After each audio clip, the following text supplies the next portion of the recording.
اعوذ باللہ من الشیطان الرجیم بسم اللہ الرحمن الرحیم۔ پیارے بچوں، السلام علیکم ورحمۃ اللہ وبرکاتہ۔ آج ہمارا جو ٹاپک ہے وہ ہے نفلی روزے۔ دھیان سے سنیے گا کہ ہم نے سنا رمضان المبارک کے روزے فرض ہیں۔ رمضان کے علاوہ باقی ایام میں روزے رکھنا بہت بڑی نفلی عبادت ہے۔ رسول اللہ صلی اللہ علیہ وسلم کے حکم سے نفلی روزے ان موقعوں پر رکھے جاتے ہیں۔ یوم عرفہ کا روزہ ان لوگوں کا رکھنے چاہیے جو حج نہ ادا کر رہے ہوں۔ 9 ذی الحجہ کو یوم عرفہ کہتے ہیں۔ نبی اکرم صلی اللہ علیہ وسلم نے فرمایا، یوم عرفہ کا روزہ ایسا ہے کہ میں اللہ تعالیٰ سے امید رکھتا ہوں کہ وہ اسے 1 سال پہلے اور 1 سال بعد کے گناہوں کا کفارہ بنا دے گا۔ یوم عاشورہ کا روزہ، یوم عاشورہ سے مراد محرم الحرام کی 10 تاریخ ہے، لیکن 10 کے ساتھ 9 تاریخ کا بھی روزہ ملا کر رکھنا چاہیے۔ عاشورہ کے روزے کے بارے میں فرمان نبوی ہے، اور عاشورہ کے دن کا روزہ میں اللہ تعالیٰ سے امید رکھتا ہوں کہ وہ اسے گزشتہ سال کے گناہوں کا کفارہ بنا دے گا۔ ماہ شوال کے یعنی شوال کے 6 روزے، رسول اللہ صلی اللہ علیہ وسلم نے فرمایا، جس نے رمضان کے روزے رکھے اور اس کے بعد شوال کے 6 روزے بھی رکھے تو گویا اس نے سارا سال روزے رکھے۔ الحمدللہ۔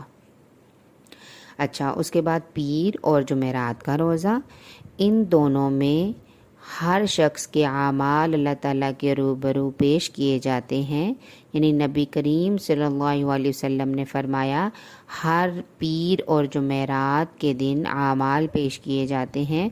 سب مسلمانوں یا ایمان والوں کو اللہ تعالیٰ معاف کر دیتا ہے، سوائے آپس میں گفتگو ترک کرنے والوں کے بارے میں۔ یعنی اللہ تعالیٰ نے جو دوسروں سے جھگڑا کرتا ہے اور بولتا نہیں ہے، اس کے روزے بھی قبول نہیں کرتا۔ ایام بیض یعنی کہ ہر قمری قمر چاند کو کہتے ہیں، اور قمری مہینے کی 13، 14 اور 15 تاریخ کا روزہ رکھنا۔ حضرت منہال رضی اللہ تعالیٰ عنہ بیان کرتے ہیں کہ رسول اللہ صلی اللہ علیہ وسلم نے ہمیں ایام بیض یعنی کہ 13، 14 اور 15 تاریخ کو روزہ رکھنے کا حکم دیتے اور فرماتے تھے کہ یہ ہمیشہ کے روزوں کی طرح ہیں۔ یعنی یہ ان روزوں کا رکھنا ایسے ہے کہ آپ نے جیسے پورا سال روزے رکھے ہوں۔ الحمدللہ۔ ذو الحجہ کے پہلے 9 دنوں کے روزے، نبی اکرم صلی اللہ علیہ وسلم نے فرمایا، اللہ تعالیٰ کسی کو کسی دن بھی اتنا زیادہ عمل پیش نہیں کرتا، یعنی کہ اس کا نیک عمل اس دن کے علاوہ اتنا زیادہ قبول نہیں کرتا جس نے ان دنوں میں روزے رکھے، یعنی ذی الحجہ کے پہلے عشرے کے روزے۔ روزہ نیکی کا بڑا عمل ہے، ان دنوں میں اللہ تعالیٰ کو اس سے زیادہ کوئی چیز پسند نہیں ہے۔ ماہ محرم کے روزے، رسول اللہ صلی اللہ علیہ وسلم نے فرمایا، رمضان کے بعد روزوں کی سب سے زیادہ فضیلت والے جو روزے ہیں وہ اللہ کے مہینے یعنی کہ محرم کے مہینے کے روزے ہیں۔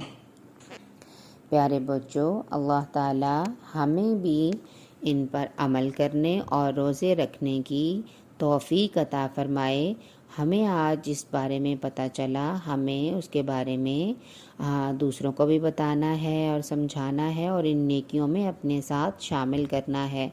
اللہ تعالیٰ ہمیں اس اجر کو پھیلانے اور سننے، سمجھنے اور عمل کرنے کی توفیق دے۔